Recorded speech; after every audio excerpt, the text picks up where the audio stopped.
তামান্নার কথা বললেন না কেন?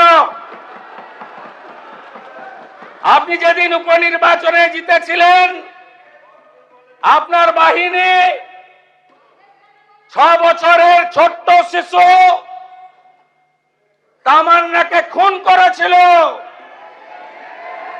তার মা বিচার পায়নি, আমার অফিসে ওয়েট করছে, আমি ডেকেছিলাম 4টের সময়।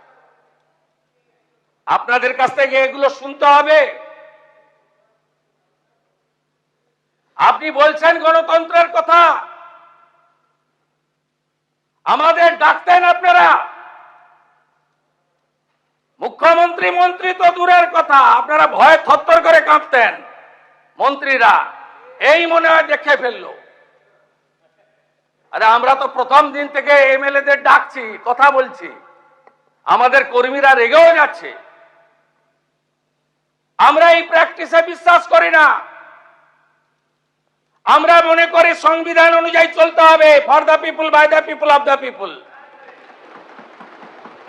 প্রত্যেকটা অ্যাডমিনিস্ট্রেটিভ রিভিউ মিটিং এ আপনাদের ডাকা হচ্ছে।